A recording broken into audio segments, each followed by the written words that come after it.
No Manifesto do Partido Comunista, Marx e Engels proclamam abertamente que seus objetivos não podem ser alcançados senão pela derrubada violenta de toda a ordem social.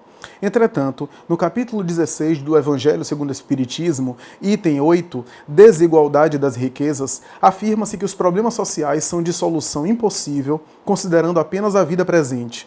Esse anarquismo de Marx e Engels, proposto em prol do socialismo comunista, é, além de utópico, contrário à lei divina.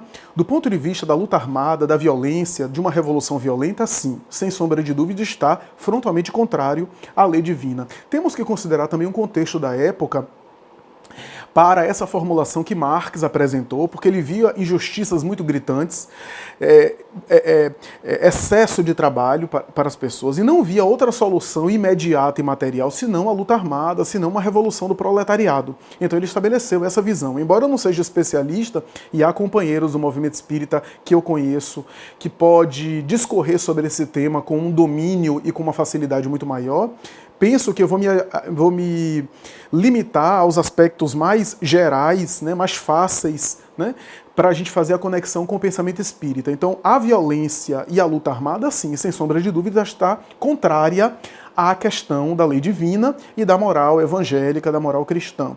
Temos que considerar, no entanto, a época, a visão de Marx, que era um gênio, né, que tinha realmente uma cultura vasta, que tinha uma visão extraordinária no seu tempo, mas é claro que esse ponto está em dissonância. Quando Allan Kardec fala dos problemas sociais que não têm solução imediata numa vida presente, ele está dizendo que a desigualdade das riquezas não pode ser solucionada tendo em vista uma única vida, que a igualdade das oportunidades e a igualdade das experiências ocorre se a gente considerar as múltiplas encarnações em que o indivíduo reveza-se na abastança e na modéstia, na privação e na opulência, para viver ambas as experiências e adquirir maturidade e sabedoria, tanto no excesso quanto na privação.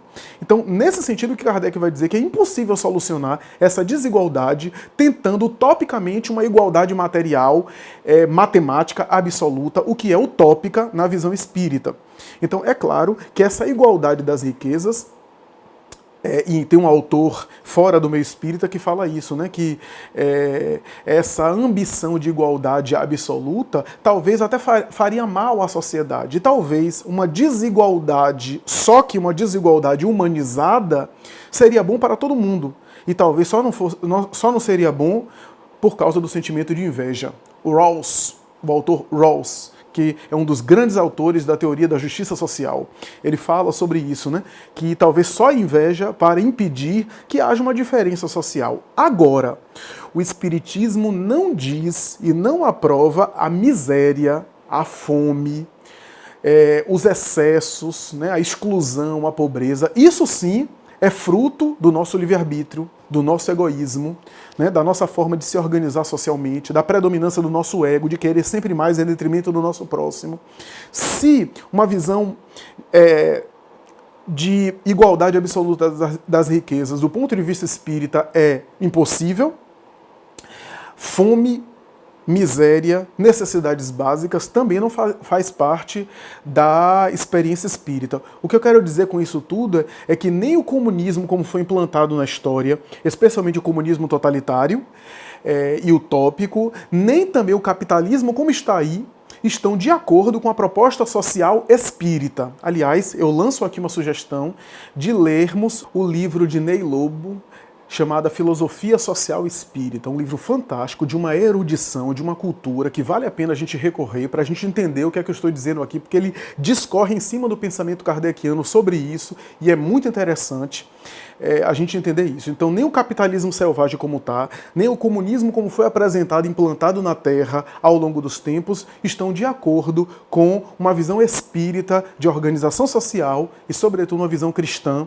de organização social. Ademais, não podemos negar, como diz Allan Kardec, que as experiências diversas do ponto de vista financeiro e econômico não apenas ajudam o coletivo, e contribuem com o coletivo, como também são ferramentas essenciais para a evolução do ser espiritual, que é isso que de alguma forma, é o mais importante nas experiências de trabalho, de relações econômicas que o espírito vivencia e sofre aqui nesse mundo.